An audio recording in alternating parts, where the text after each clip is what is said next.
morning folks, Ken Ring of www.predictweather.com. Well, it's the 10th of April. We're just past the apogee, which is the moon furthest from Earth for the month, which is why the winds have died down compared to last week's gusty winds. We had southerlies in some places in New Zealand. They were pretty cold too. You don't get southerlies without a bit of gust in them. The moon's going down in the sky in the southern hemisphere here. Of course, it's coming up in the sky if you're in the northern hemisphere, but it's still in last quarter mode, and it'll be new moon on the 15th, which is next Thursday. And of course, the new moon coming is a good fishing time, especially Tuesday to Friday.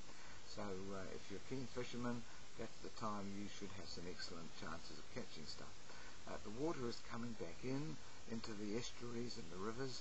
They're starting to get a bit higher in their water levels each day. Not to the levels they were at the beginning of the month, but enough to bring more fish in. Weather-wise, new moon is typically pleasant, but you can get some rain overnight, however, and in New Zealand I think there will be some on the east coast of the North Island this week coming, from East Cape down to Canterbury, but unfortunately Northland, where there's a drought going on, they won't get any until about the 21st. Now, one thing people might want to get their heads around is that storm events follow times when the tides peak. So this is why I'm mentioning the tides coming in. For instance, in January the tides were really high around the full moons at the beginning and the ends of the month, or the end of the month I should say, and Auckland got rain at both ends of the month. Auckland is where I am here. In the troughs between the high tides, where the tides were lowest, Auckland got rain exactly at those times too. Now, people living in other towns might want to look at their records around those times, the beginning, the middle and the end of that month. See if you got rain then.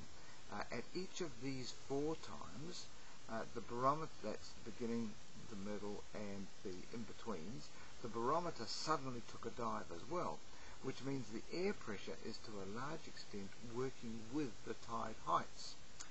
There are other factors too, of course, like what the sun's doing, but you can't discount the tidal effects on the weather. In February, same story, high tides plus the rain around the start and the middle and the last days of the month, and each time when the tides were higher, the barometer dropped. Sometimes not on the exact day, but within a couple of days. In this month, April, the higher tides come back with the perigee, which is when the moon comes closest to the Earth, around about the 25th, and I'm expecting widespread rain in New Zealand should just precede that. It'll be quickly going over. It won't last, won't be enough to break the drought in Northland, unfortunately. I think Western Australia should get some rain around that time too. That's about the 25th, 26th, 27th maybe, and also there'll be some good falls in Ireland around about the 25th, especially around Donegal. So anyway, we'll talk more about that and other things tomorrow. Ken Ring, predictweather.com. Thanks for watching.